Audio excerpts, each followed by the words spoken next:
Comment intégrer la dette privée et plus particulièrement la dette infrastructure dans une stratégie d'investissement? Voilà le sujet qui va nous animer à présent dans la deuxième partie de l'émission. Nous avons le plaisir d'avoir été rejoints en plateau par deux nouveaux invités. Camille Toubi nous accompagne tout d'abord. Bonjour Camille Toubi. Bonjour. Vous êtes responsable partenariat et distribution chez Exclusive Partners. Nous avons le plaisir d'avoir été rejoints également par Isabelle Chazarin. Bonjour Isabelle Chazarin. Bonjour. Vous êtes associée chez Officium Asset Management et nous avons le plaisir d'être toujours avec Charlotte Lavie-d'Hautefort. Bonjour, rebonjour Charlotte Bonjour Lavie-d'Hautefort, Nicolas. directrice dette infrastructure chez Arkea Asset Management. Alors, on a fait le point en première partie sur les caractéristiques de la dette infrastructure avec vous, Charlotte Lavie-d'Hautefort. J'aimerais peut-être avoir l'avis sur ce même sujet, dette privée, peut-être un peu plus au global, sur les caractéristiques que l'on met en avant vis-à-vis d'investisseurs particuliers avec vous, Isabelle Chazarin, sur cette classe d'actifs thématique dette, enfin classe d'actifs plutôt de la dette privée. Alors, en fonction de la sophistication des investisseurs, déjà, on va leur rappeler que c'est du non-coté, avec D'accord. les spécificités du non-coté, courbangie, illiquidité. Et ensuite, on va effectivement insister sur les qualités ou les caractéristiques des corrélants, Des marchés financiers, résilients, décorrélés des marchés financiers. Oui. décorrélés des marchés financiers, stratégie de revenus complémentaires. Et enfin, on va effectivement mettre ça dans un environnement macroéconomique pour choisir le bon gérant et la bonne stratégie, puisqu'en fonction de l'environnement économique dans lequel on se situe, on ne choisira pas la même sous-catégorie dans la dette privée. D'accord. Pourquoi en fonction de... C'est parce qu'on considère que c'est très cyclique et que Parce ça qu'on dépend de l'environnement. Oui, en fait, notre métier, c'est un métier de gérer autant la performance que le couple risque. D'accord. Donc, une fois qu'on a dit ça, quand on est dans un environnement économique porteur, on a peut-être envie d'aller chercher plus de rendement, donc plus de risques embarqués, et on va aller chercher peut-être de la sous-catégorie mezzanine dans la D'accord. dette. Si on est dans un environnement plutôt d'incertitude, ralentissement économique, après un cycle économique porteur, on va aller chercher le côté résilient de la dette senior. D'accord. Donc, Ok. c'est tous ces niveaux de détails que l'on va partager avec notre investisseur pour trouver la bonne stratégie, avant même de sélectionner le gérant. Alors justement, dette senior, dette junior, est-ce que tout le monde sait dans ceux qui nous écoutent ce que ça veut dire? Qui veut définir peut-être Charlotte Lavie-d'Hautefort, dette senior, dette junior, quelle différence? Alors, nous, effectivement, nous visons de couvrir l'ensemble du spectre de la dette infrastructure. Donc, la dette senior, c'est au niveau des projets, c'est des investissements de long terme, résilients, avec un niveau de risque, on va dire, en moyenne investment grade. D'accord. Voilà. Et c'est sur des actifs assez structurés. Donc, on bénéficie de sûreté, de covenants, donc qui vraiment permettent de savoir, vraiment de maîtriser le risque pris et le risque embarqué dans les portefeuilles. La dette junior, on est sur un niveau de risque un petit peu plus élevé D'accord. parce qu'on va s'intercaler entre les fonds propres et la dette senior, justement. Donc, on va offrir un niveau de levier complémentaire au niveau des projets ou au niveau des entreprises pour aller chercher un petit peu plus de performance sur un niveau de risque qui nous semble toujours acceptable. Et donc là, effectivement, c'est un couple rendement-risque différent, mais qui aujourd'hui, sur la dette infrastructure, se positionne très bien. On est quasiment au niveau des rendements equity core infrastructure, avec un profil de dette bien plus sécurisé. Là aussi, on est assorti de sûreté. Et donc, c'est aussi voilà, un arbitrage un petit peu différent en fonction de l'appétit au risque et de la recherche de rentabilité. Camille Toubi, comment est-ce que vous regardez la classe d'actifs? Alors, on parle de dette privée et de dette infra. Il n'y a pas que de la dette infra dans la dette privée, mais effectivement, là, on fait aussi un focus dette privée, dette infra. Comment est-ce que vous regardez, vous, la classe d'actifs? Alors nous, la dette privée d'infrastructure, ce qui nous attire dans cette classe d'actifs et ce qui va attirer aussi le client final, ça va être surtout la lisibilité, la visibilité sur le rendement. D'accord. Donc ça, c'est Là, on parle aujourd'hui, d'infra, hein. on parle d'infrastructure, D'accord. dette privée d'infrastructure. On sait que voilà, il va y avoir un rendement qui va être autour de 7%, qui va être distribué ou capitalisé, mais on va apporter de la visibilité sur cette classe d'actifs. Et aujourd'hui, vu les conditions et les aléas économiques, avoir de la visibilité, ça rassure toujours le client final. D'accord. Ça lui permet de se projeter, d'avoir un rendement. Et ce qu'on cherche aussi, c'est la décorrélation. La décorrélation, ça va permettre d'éviter aussi tous les aléas et les cycles économiques. Vous avez, si on regarde en fait l'évolution des notations de la dette privée d'infrastructure, c'est une courbe, c'est une ligne droite. Peu importe les crises, l'infrastructure, c'est un bien qui est essentiel et vous passez donc les crises assez facilement. Et alors, pardon, mais juste pour bien comprendre, quand on voit qu'on peut avoir des situations politiques parfois un peu complexes et que la dette infra dépend des pouvoirs publics, vous dites Il y a de la visibilité dans les projets, c'est pour ça qu'on aime ça. Même Bah, si les gouvernements changent ou que les stratégies gouvernementales changent. Après, ça dépend dans quel type d'infrastructure vous allez investir. Mais par exemple, quand vous avez une thématique de la démographie, comme dans un de nos fonds, et que vous avez la thématique de la santé, aujourd'hui, un hôpital, c'est un service essentiel, c'est un bien qui est essentiel. Peu importe, en fait, j'ai envie de vous dire, D'accord. le gouvernement, il va falloir construire Il y a cet hôpital. il y a quand même des enjeux communs à adresser, si je comprends bien. Il y a des enjeux Je vois communs. Charlotte Lavie d'Hautefort acquiescer Mais également et Isabelle Chazarin aussi. Ouais. ce qu'il faut retenir, c'est que les infrastructures, c'est vraiment un bien qui est essentiel. Et c'est ça D'accord. qui permet en fait d'éviter les aléas économiques au maximum.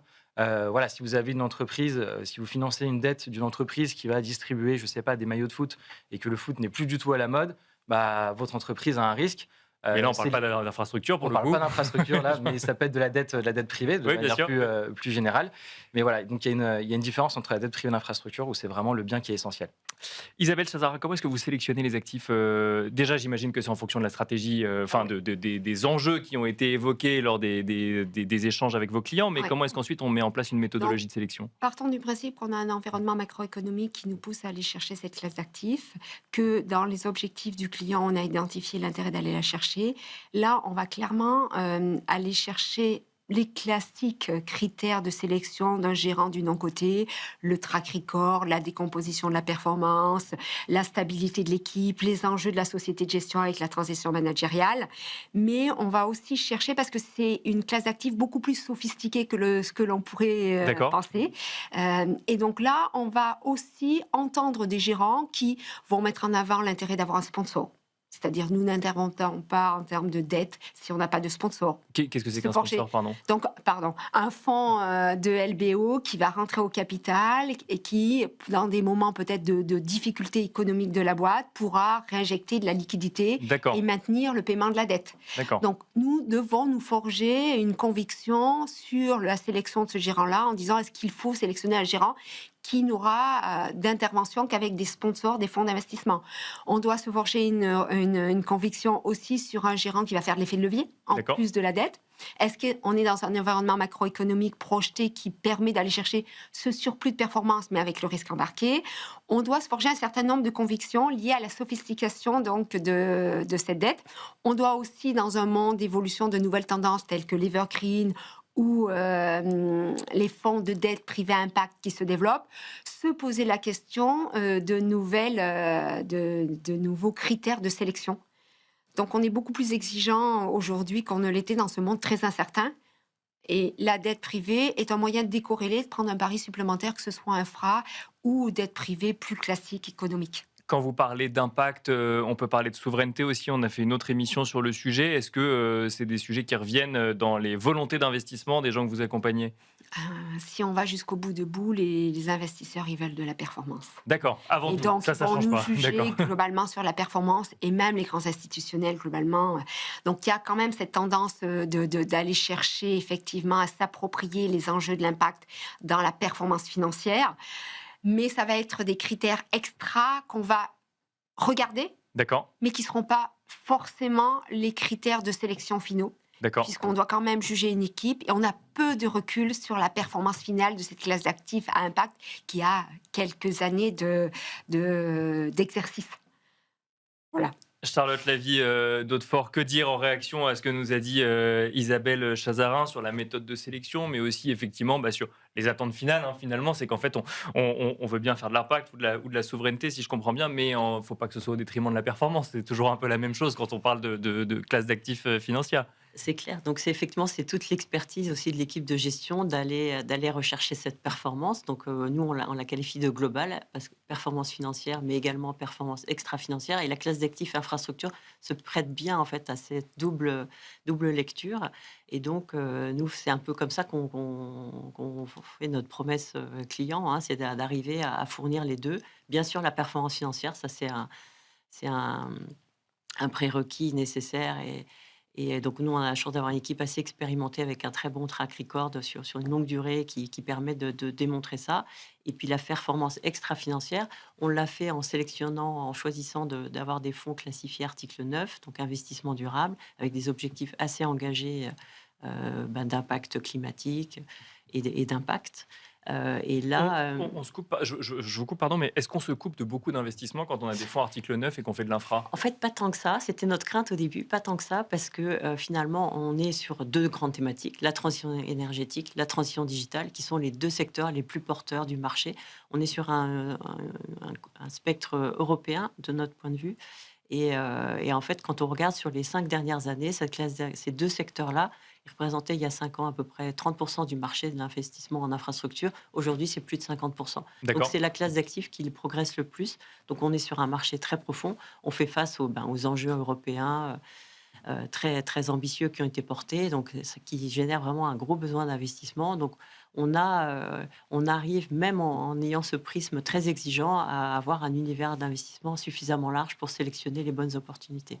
Camille Toubi, on parle de performance financière, de performance extra-financière, effectivement, de réussir à lier les deux, mais au final, on commence quand même par regarder la performance financière, si je comprends bien. Oui, oui, oui. Alors, nous, on n'est pas une société de gestion, donc Bien on sûr. on n'est pas directement dans l'investissement.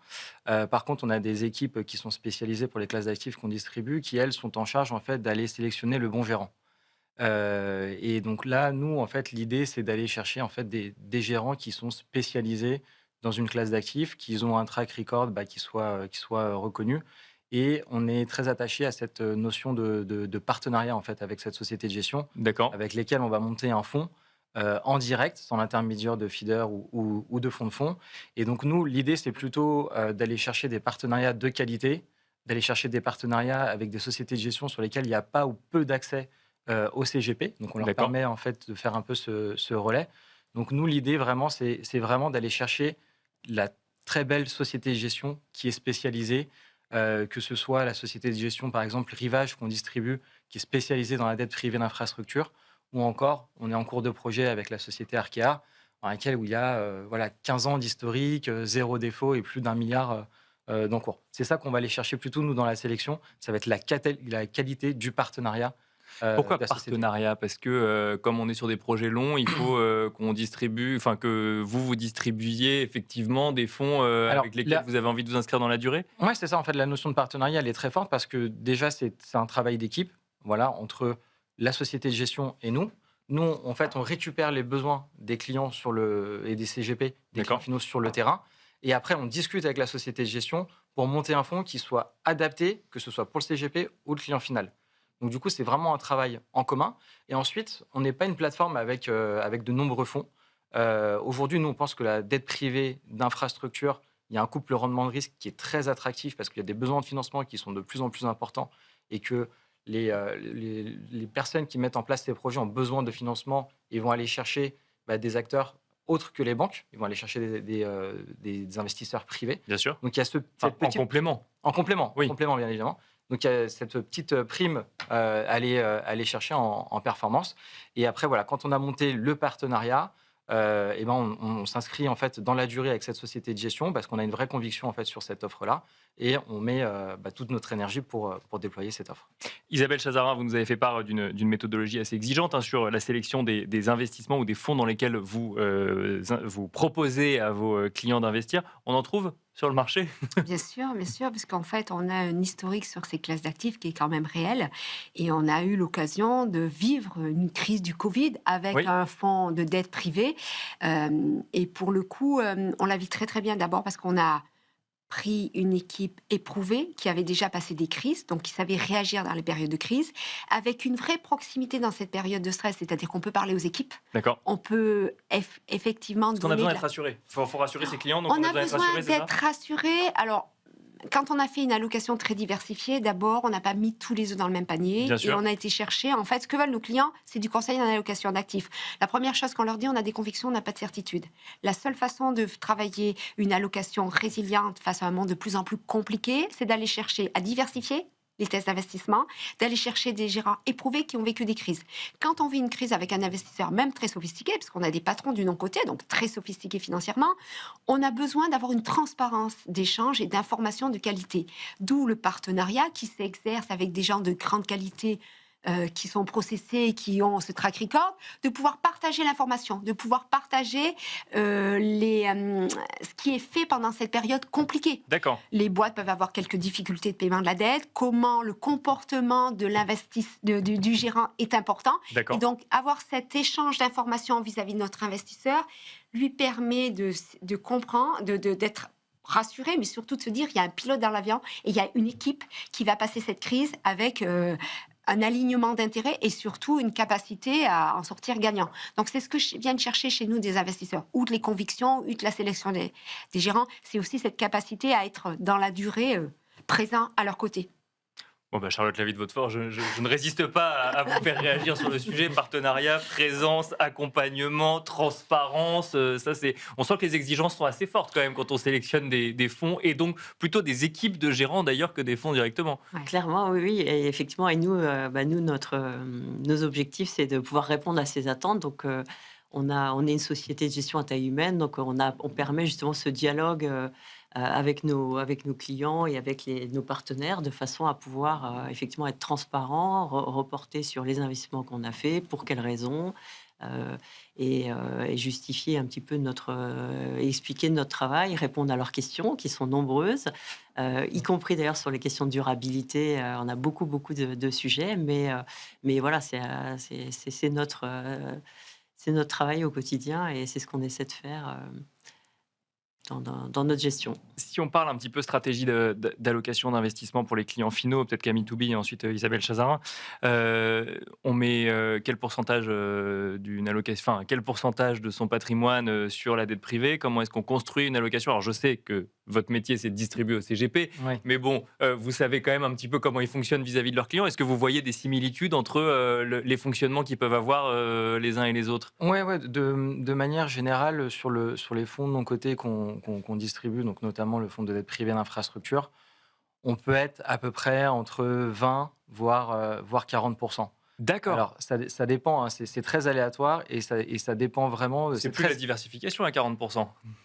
Ça dépend en fait ce que recherche le client. C'est très hétérogène. Il y a des personnes qui vont avoir 20%, c'est de la diversification. Ils ne sont pas habitués forcément au non-côté, mais ils vont chercher du rendement, ils vont dynamiser un peu. Peut-être une poche fonds euro ou peut-être une poche monétaire. Ils vont aller chercher un peu plus de rendement parce que la classe d'actifs était liquide et que ça va vous apporter une petite prime de rendement. Et vous avez d'autres personnes qui sont plutôt habituées à cette classe d'actifs, qui recherchent des rendements qui sont stables, robustes, et c'est ce qu'ils retrouvent en fait dans la dette privée d'infrastructure. Alors le 40%, j'y suis peut-être allé un peu fort, on va dire, mais 30-35, je ne serais pas étonné parce que voilà, le fonds qu'on distribue, on est sur un SRI 3. Vous êtes sur une maturité de 5 ans, c'est assez court, et vous avez de la distribution.